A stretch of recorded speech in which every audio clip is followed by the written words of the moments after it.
느헤미야 13장 1절에서 9절 다 같이 함께 한 목소리로 읽겠습니다. 그날 모세의 책을 낭독하여 백성에게 들렸는데 그 책에 기록하기를 암몬 사람과 모압 사람은 영원히 하나님의 총회에 들어오지 못하리니 이는 그들이 양식과 물로 이스라엘 자손을 영접하지 아니하고 도리어 발람에게 뇌물을 주어 저주하게 하였습니다. 그러나 우리 하나님이 그 저주를 돌이켜 복이 되게 하셨다 하였는지라. 백성이 이 율법을 듣고 곧 섞인 무리를 이스라엘 가운데에서 모두 분리하였느니라. 이전에 우리 하나님의 전에 방을 맡은 제사장 엘리야십이 도비아와 연락이 있었으므로 도비아를 위하여 한 큰 방을 만들었으니 그 방은 원래 소재물과 유향과 그릇과 또 레위 사람들과 노래하는 자들과 문지기들에게 11조로 주는 곡물과 새 포도주와 기름과 또 제사장들에게 주는 거제물을 두는 곳이라. 그때에는 내가 예루살렘에 있지 아니하였느니라. 바벨론 왕 아닥사스다 32년에 내가 왕에게 나아갔다가 며칠 후에 왕에게 말미를 청하고 예루살렘에 이르러서야 엘리야십이 도비아를 위하여 하나님의 전뜰에 방을 만든 악한 일을 안지라. 내가 심히 근심하여 도비아의 세간을 그 방 밖으로 다 내어 던지고 명령하여 그 방을 정결하게 하고 하나님의 전에 그릇과 소재물과 유향을 다시 거리로 들여 놓았느니라. 아멘. 오늘도 하나님의 은혜가 여러분의 삶에 가득하기를 바랍니다. 하나님의 영광이 여러분을 통해서 세상으로 흘러가는 축복의 통로가 되기를 주님의 이름으로 축복합니다.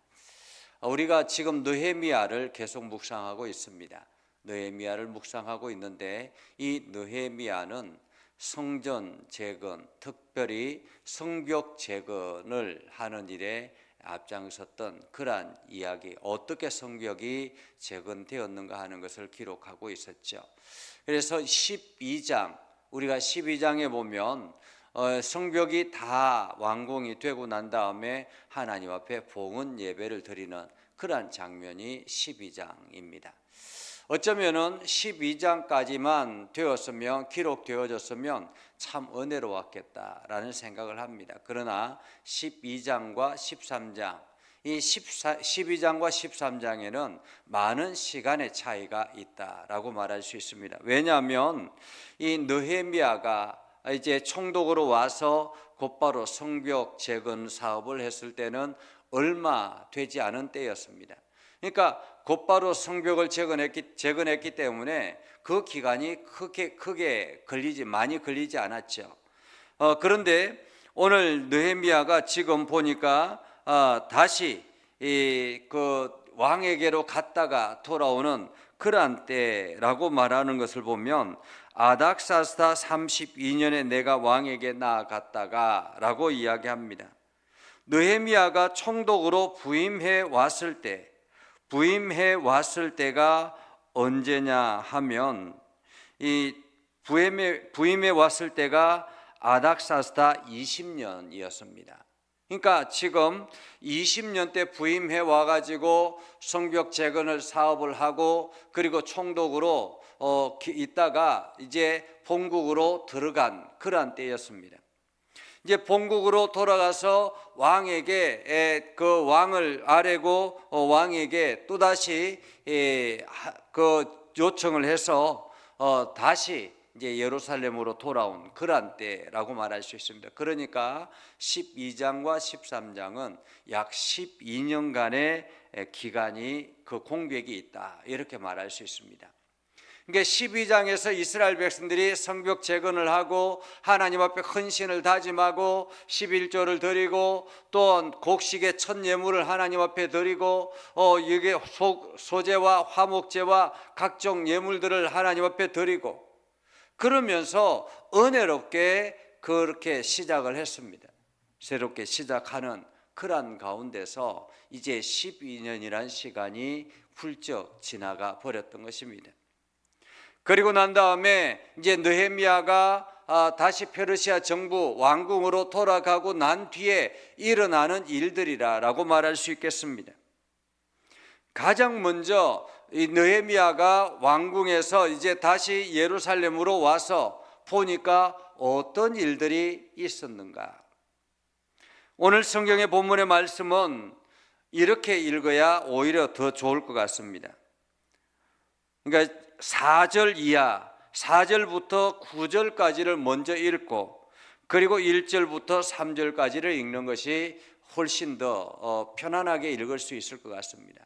느헤미야가 다시 이제 와 보니까 어떤 일이 일어나고 있었느냐 하면, 제사장 엘리야십이, 이 제사장 엘리야십은 어떤 일을 하는 사람이었냐면 하나님의 전에 방을 맡은 자들이었다라는 것입니다. 다시 말하면 건물을 관리하는 책임을 맡은 사람이었습니다. 우리가 보면 이제 큰 교회 같은 경우는 교회를 관리하는 사람들이 있잖아요. 그리고 그 교회를 관리하고 책임을 맡은 사람은 이제 성가대가 우리 교실에 방이 하나 필요하다라고 하면 이제 그 관리하는 담당자가 이게 당회 이야기를 해서 그 건물 방 하나를 여기서 빼가지고 성가대에게 주고 이렇게 하죠. 그것처럼 그 일을 맡았던 사람이 바로 제사장 엘리야십이었습니다. 근데 제사장 엘리야십이 도비야와 연락이 있었다, 이렇게 이야기합니다. 우리가 느헤미야를 쭉 계속 읽으면서 익숙한 이름이 도비야였습니다. 그런데 도비야와 늘 함께 같이 따라다니는 이름이 있었는데 그것은 바로 산발랏이에요. 산발랏. 그러니까 산발랏과 도비야는 이스라엘 백성들이 성전을 건축할 때도 성전을 재건할 때도 늘 방해했던 사람들이 이 사람들이었습니다. 그리고 성벽을 재건할 때도 늘 방해했던 사람들이 이 사람들이었습니다. 특별히 이 도비야는 이게 성벽 재건, 이스라엘 백성들이 성벽 재건하는 광경을 보면서 여호가 올라가도 곧 무너지겠다라고 비난하기까지 했던 사람이 도비야였습니다. 그런데 이 도비야와 이 제사장 엘리야십이 연락하고 있었다, 이렇게 말하고 있습니다. 연락하고 있었다. 이게 도비야는 암몬 사람이었습니다. 암몬 사람이었는데 이 유대인들과 정략 결혼을 해가지고 많은 이게 딸을 데려오고 자기 아들을 주기도 하고 또 자기 딸을 주기도 하고 그러면서 유대인들과 정략 결혼을 해서 유대 사회 안에서 이미 많이 녹아져 있는 그러한 사람이었습니다. 그렇기 때문에 어쩌면 제사장 엘리야십은 이 도비야의 영향력을 필요로 했던 것 같습니다. 도비야는 상당히 부자였고 영향력이 있는 사람이었습니다. 그렇기 때문에 제사장 엘리야십은 이 도비야와 연락하면서 정치적으로 뭔가를 계속 이 관계를 맺어 나갔던 거죠. 그런데 이 도비야가 이제 성전 재건이 다 끝나고 성벽이 완공이 되고 더 이상 예루살렘을 마음대로 출입할 수 없게 되니까 도비야가 엘리야십에게 찾아와서 이야기하는 거예요. 나 성전에 방 하나 달라. 방 하나 달라. 내가 예루살렘에서 유대인들과 관계를 맺고 사업을 하고 그러면서 사업의 일부분을 당신에게 줄 테니까 방 하나 달라. 이렇게 이야기했던 것 같습니다. 그래서 제사장 엘리야십은 도비야를 위해서 방을 하나 마련하는데 어디를 마련했습니까? 오늘 성경에 보면 5절에 큰 방을 만들었다라고 말합니다. 그러니까 공간을 크게 만드는 거죠. 아마 영향력이 있는 사람이었으니까 제법 뽀대나는 그러한 방이 필요했던 것 같습니다. 그래서 큰 방을 만드는데 그 방이 어떤 방이었느냐 하면 소재물과 유향과 그릇과 레위 사람들이 노래하는 자들과 문지기들에게 주는 11조 쌓아두는 것, 곡물, 또한 소재물, 또 포도주, 기름, 이러한 것, 거제물, 이러한 것들을 보관하는 창고였습니다. 한마디로 예루살렘 성전을 유지하기 위해서 귀하게 쓰임받는 그러한 창고였습니다. 이 창고를 도비아에게 줬던 거예요.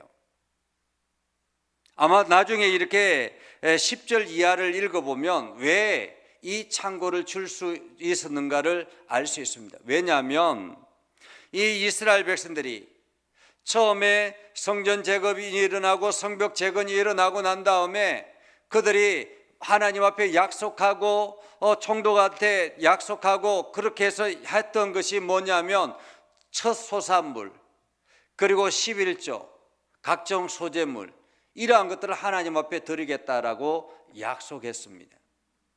그런데 사람들이 살아가다 보니까 정착하며 살아가다 보니까 삶이 빠듯하거든요.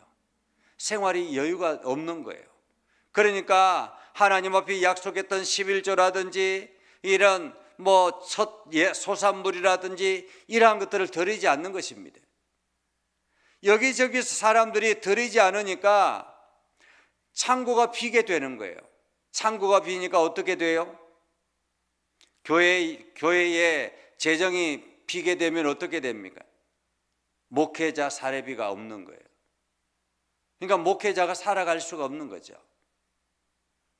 레위인들과 사냥대원들과 성전에서 일하는 사람들이 사례비를 받지 못하니까 어떻게 해야 돼요?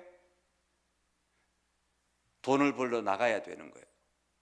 여기저기 돈을 벌러 들러 가야 되고 그래서 더 이상 이 성전에서 내가 살지 못하겠다. 그래서 성전에서 도망치는 사람들이 너무 많더라라는 것입니다.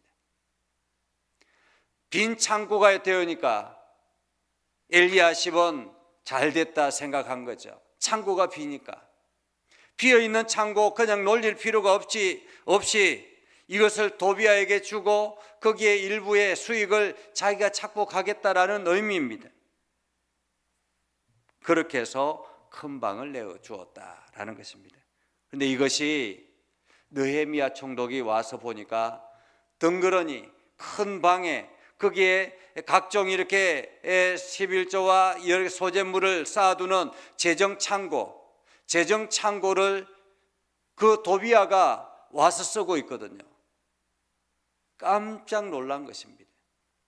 그래서 느헤미야 총독이 사람을 불러서 그 이 창고에 있는 직귀들을 다 던져버립니다. 밖으로 던져버리죠. 마치 예수님께서 성전에 들어갔을 때 여기 각종 여기저기에서 이게 장사하는 사람들의 그 상을 뒤엎어버리고 했던 것처럼 그렇게 이 느헤미야 총독이 완전히 뒤집어 버린 것입니다. 그리고 난 다음에 모세의 책에 낭독을 하죠. 백성들에게 낭독을 합니다. 낭독하는데 보니까 그 낭독의 본문이 어디였느냐? 여기서 모세의 책이라는 말은 모세오경을 말합니다. 율법책을 말합니다. 율법책에 보니까 한 장면이 기록이 되어져 있는 거예요. 어떤 장면이냐면 암몬 사람과 모압 사람은 영원히 하나님 총회에 들어오지 못할 것이다. 이 장면은 어떤 일들이 있었는가를 사전에 알 필요가 있습니다. 이 일은 이스라엘 백성들이 애굽 땅에 탈출해서 이제 광야를 걸어 다니고 있습니다. 광야를 걷고 있습니다. 광야를 걸어서 이제 모압 땅을 지나갈 때가 되었습니다. 모압 땅을 지나가는데 이게 암몬 지역을 지나가는데 암몬 사람들이 이스라엘 백성들을 가로막는 거예요. 모압과 암몬은 이스라엘의 형제와 같은 족속들입니다. 왜냐하면 모압과 암몬의 조상이 누구냐면 아브라함의 조카 롯이에요. 아브라함의 조카 롯이 살고 있는 그 후손들이었습니다. 그러니까 형제나 마찬가지죠. 친족이죠. 그런데 이스라엘 백성들이 광야를 지나갈 때 암몬 지역을 지나가려고 하는데 이 사람들이 우리 땅 지나가지 마라. 그래서 삥 둘러서 갑니다. 삥 둘러서 가는데 모압의 왕이, 그때 모압 왕이 누구냐면 발락이었어요. 여러분 잘 알고 있는 발락. 발락이 저 멀리서 이스라엘 백성들이 점차 오고 있는 중이었습니다. 발락의 마음에 두려움이 찾아왔습니다. 그래서 누구를 초대합니까? 발람을 초대하죠. 발람, 그때 당시에 발람은 복술가였습니다. 그 복술가 발람을 초대해서 이제 저 이스라엘을 저주하라고 이야기합니다. 그래서 발람이 저주하기 위해서 발락에게 가잖아요. 물론 중간에 나귀가 말을 하고 막 못 가겠다고 하고 발람이 그 나귀를 때리기도 하고 뭐 이러한 장면이 성경에 기록되어져 있었습니다. 결국에는 발람이 발락에게 가서 이스라엘을 저주하도록 만들죠. 이스라엘을 불편하게 만드는, 죄를 짓게 만드는 일을 하게 합니다. 그리고 난 다음에 하나님께서 이스라엘 백성들에게 앞으로 영원토록 이 모압과 암몬은 이스라엘 총회에 들어오지 못하게 하라, 이렇게 율법에 기록되어져 있었던 거예요. 그런데 지금 이스라엘이 무너졌습니다. 포로로 돌아갔다가 다시 귀환합니다. 귀환할 때 이미 그 이스라엘 공동체는 여러 가지 주변 나라들의 사람들로 인해서 뒤섞여 있습니다. 유대인 공동체들이 들어와서 사는데 이미 그곳에는 많은 다른 이방인들이 살고 있는데 그 이방인들 중에서 모압과 암몬 족속들도 있었던 거예요. 그러니까 모압과 암몬 족속은 나중에는 우리는 친족이다 그러면서 막 이렇게 어울려 지내고 서로가 아들, 딸을 주면서 결혼을 시키기도 하고, 그 중에 하나가 도비아이기도 했던 것입니다. 이 말씀을 낭독한 거죠. 낭독하자마자 이스라엘 백성들이 결단을 합니다. 어떤 결단을 합니까? 3절에 보면 이렇게 말합니다. 백성이 이 율법을 듣고 곧 섞인 무리를 이스라엘 가운데서 모두 분리하였느니라. 모두 분리하였느니라. 이 율법의 말씀을 듣고 난 다음에 이스라엘 백성들이 결단을 한 거예요. 우리가 그동안에 모압 족속들, 암몬 족속들과 가족을 맺었던 그 모든 것 이제 완전히 정리하자. 관계 정리를 하자. 다시 하나님께로 돌아가자. 하나님의 순수한 하나님의 백성으로 돌아가자. 그렇게 해서 모압과 암몬 사람들을 완전히 정리했다라는 것입니다. 오늘 우리가 신앙생활하는 데도 마찬가지예요. 세상 사람들과 끊임없이 함께 연결하면서 오히려 우리의 신앙을 점차 파괴하는 그런 모습을 보게 되죠. 우리의 신앙생활이 해이해지고 나태해지고 세상 사람들과 짝하면서 이것도 괜찮다 저것도 괜찮다 그러다 보니까 어느 순간인가 교회와 세상이 마치 구분이 되지 않은 것처럼 그렇게 보여지더라라는 것입니다. 한마디로 교회 안에 또 다른 도비아들이 들어와서 신앙생활하고 그것과 함께 더불어 살아가면서 교회는 점차 세속화되어지더라라는 것입니다. 오늘 우리는 과감하게 결단해야 합니다. 내 안에, 내 신앙생활 안에 도비아는 없는지, 내가 신앙생활하는 과정 속에서 과연 도비아는 무엇인가? 돈을 가지고 이게 도덕의 속으로 만드는 그러한 도비아들, 이권을 챙기기 위해서 신앙을 점차 양보하는 그러한 도비아들, 이러한 도비아들을 우리는 과감하게 잘라내야 합니다. 그리고 다시 하나님 앞에 겸손하게 엎드려 기도하는 거죠. 오늘 우리는 하나님의 거룩한 백성들입니다. 하나님의 말씀에 순종하고 하나님의 뜻을 이루어내는 그러한 거룩한 백성들입니다.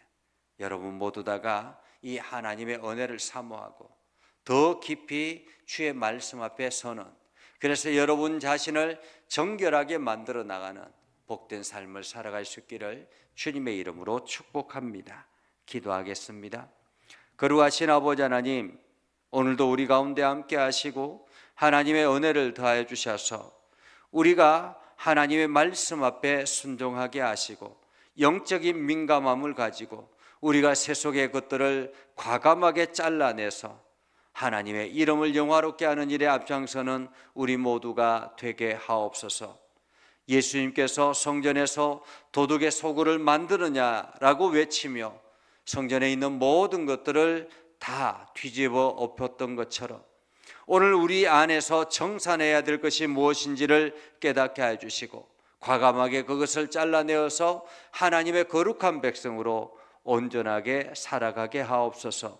그래서 날마다 하나님의 말씀만이 충만합니다. 하나님의 말씀만이 충분합니다. 고백하며 나아가는 우리가 되게 하옵소서. 예수님 이름으로 기도드리옵나이다. 아멘.